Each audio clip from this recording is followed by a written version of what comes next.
Came off the win on Saturday. When I watched it after the game, I really felt the same. Sometimes until you watch the film, maybe you can be fooled, but I felt the same after the game that I did when I watched the film, and that was that our resiliency in moments where we were really challenged mentally was as strong as I've seen us have all year, whether that's the double-digit deficit in the first half to take the lead at the half, whether it's our fight in the second half, whether it's some bonehead plays we made, in addition to the fact that they made some plays to create the 5-point lead with a minute and change, and our response to that, and the way we started the overtime. I mean, I just thought that resiliency of our team was good, something we've been looking for. I think that's certainly a step in the right direction when it comes to mental toughness. Did we play perfect? No. We've played better, but we did find ways to, when challenged, respond. I thought that was really encouraging, great step for our team.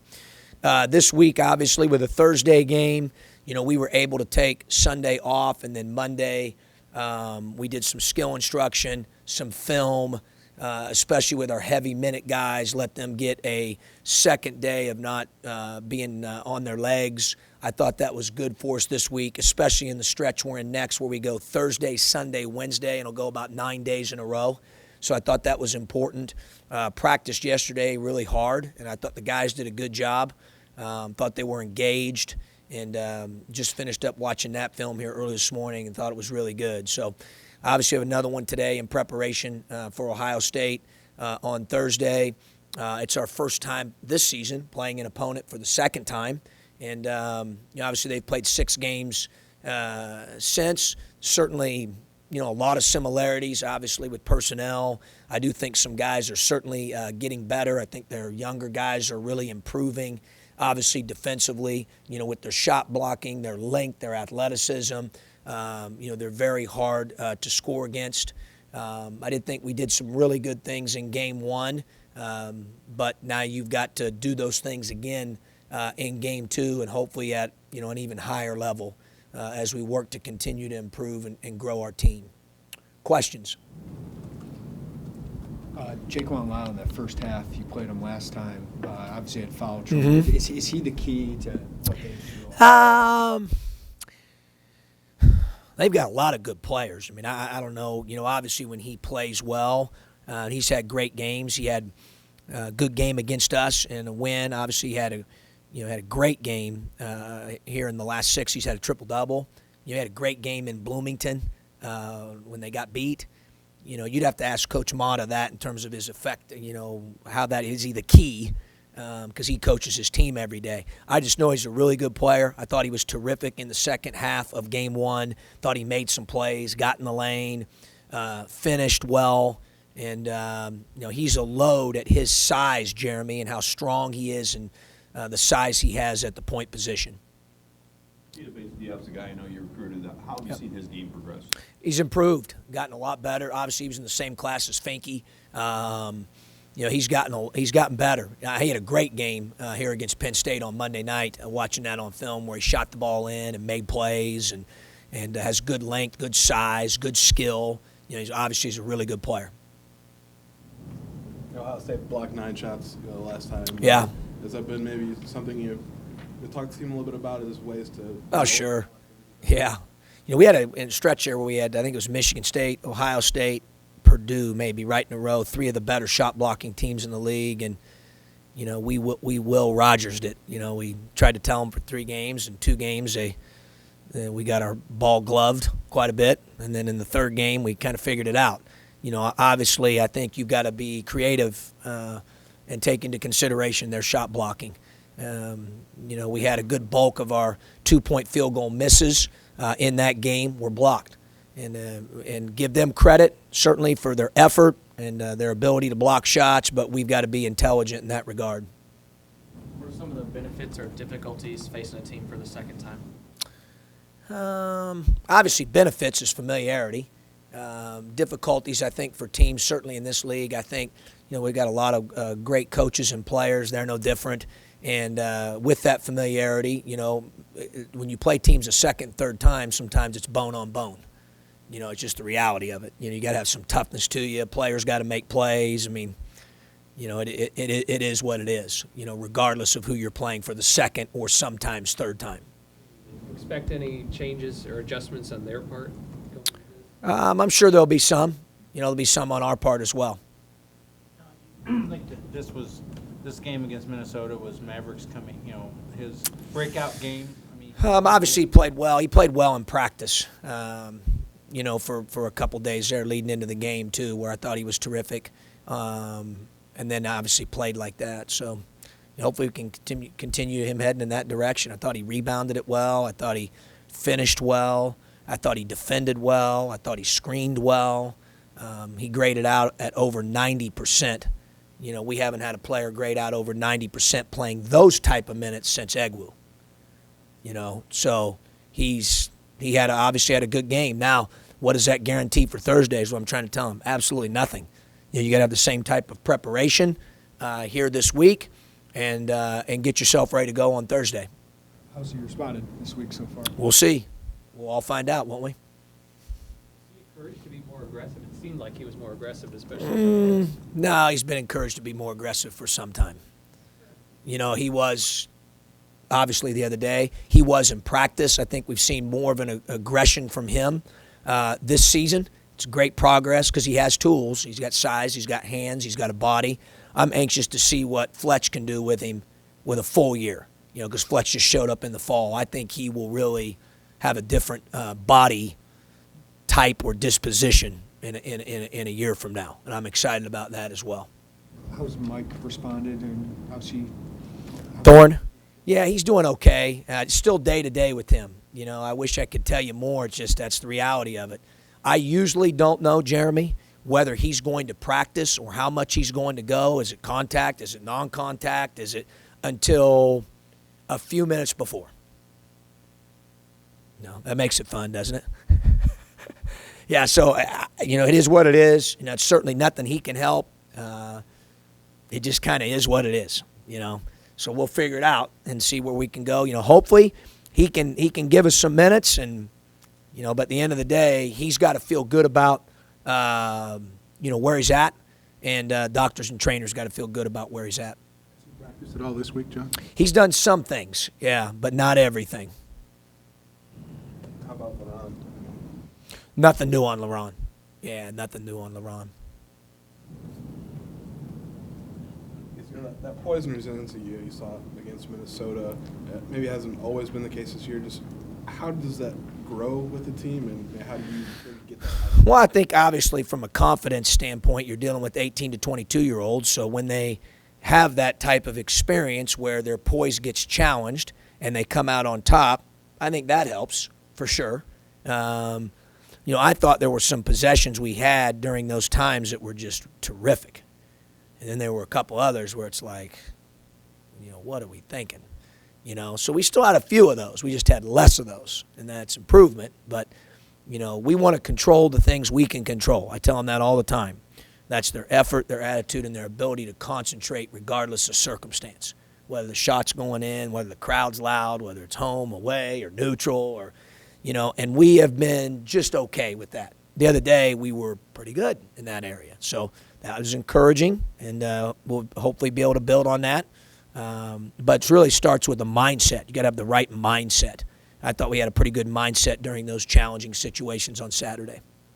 Was DJ and Aaron just a feel thing during the game? Yeah, they got to get better. But it was more than that was a feel thing. I just felt like I have watched us practice leading up to the game, and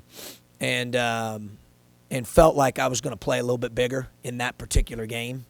And obviously now, I'd like to tell you I knew that Finke was going to get 16 rebounds and Malcolm 10 and Maverick 7 and, but that'd be false. I was hoping it would help, but to that level, like, obviously it impacted the game. I'm looking at that box score and stat sheet just like you guys are at the end of every 4-minute media timeout, and I'm watching that, and I kind of like those rebounding numbers, preferably over the previous ones. So we went ahead and stuck with that lineup a little bit more. That affected those guys a little bit. But, their attitudes have been good. And, You know, I thought they've practiced well yesterday. Got to get them to take care of the ball and defend and make less mistakes, and they will. I'm confident that they will because they both care. I thought both those guys, their effort was really good yesterday.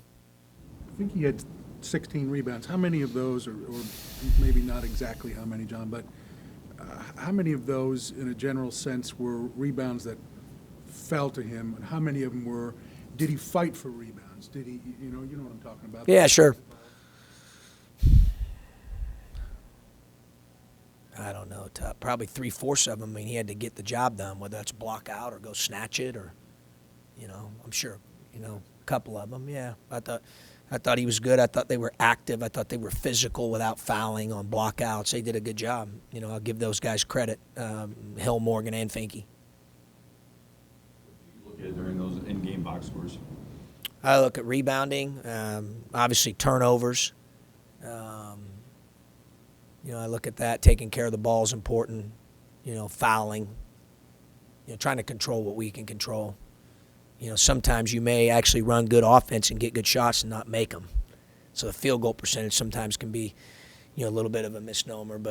And then there's other times where you feel like you're having a hard time getting quality shots. So that the offensive and defensive efficiency sometimes, you're looking at that and yeah, you see the raw number, Jim, but sometimes that doesn't tell the whole story. That's why I have those guys charting things on the bench. Hasn't been Kendrick's most efficient stretch. Just what have you seen from him? Hopefully these couple days he had, Jeremy, where he could get freshened up a little bit will help him. Obviously, he's playing a lot of minutes. We're asking him to do a lot of different things. He's got a lot on his plate right now that we're all working very hard to help him with, and his teammates are as well. So, at the end of the day, I just keep encouraging him to live in the present, focus in on what's in front of him. I've talked a lot to those guys, not only him, about winning possessions one at a time. It's all you can control. Try to find a way to have a quality defensive possession. Try to find a way to have a quality offensive possession this trip down the floor. Control what's in front of us. You can't think too much ahead, and certainly thinking about the pass isn't going to help you any either. So we're trying to lock in on that possession, getting them to concentrate, give good effort, have a great attitude to execute on that particular possession, one possession at a time. That's where sustainability and consistency, which is some of the things you guys have asked questions about, and rightly so, that's why I've got them focused on that, trying to get them to understand, and I think it's challenging for newcomers and young guys in particular, to have consistency, Jeremy, from practice to practice, game to game, drill to drill, possession to possession. I think we all, as coaches, if you've done it long enough, you realize that. That doesn't mean that you lower your standard. You're still pushing them to that standard of consistency. And like I said, we took a step in the right direction Saturday, and we got to continue to build on that. The win Saturday got you back to 500 with 11 regular season games left. What's your challenge for the team, in that stretch, and what can they do? Just to control those three things I told you earlier. I don't talk to them about records. I don't talk to them about standings. I don't do that.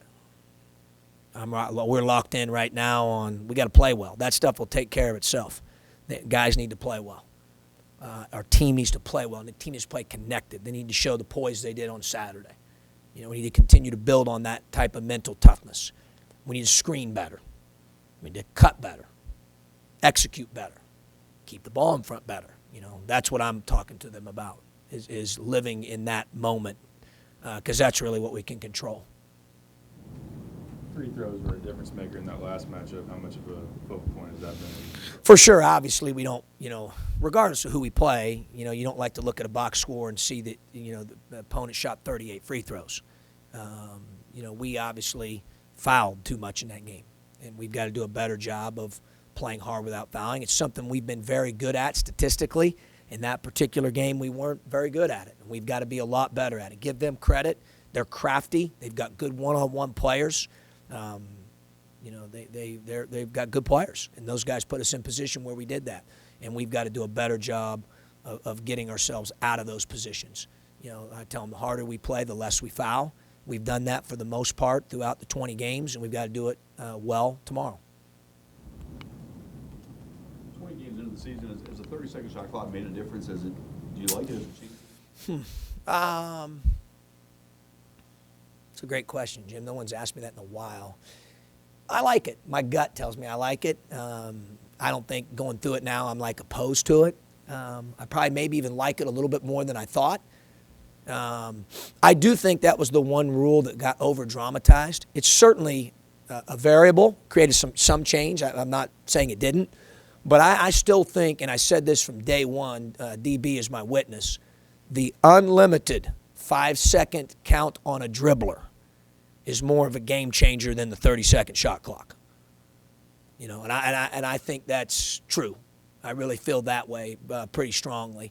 I think the other thing, too, is the one less timeout. You know, you use them less now to stop runs.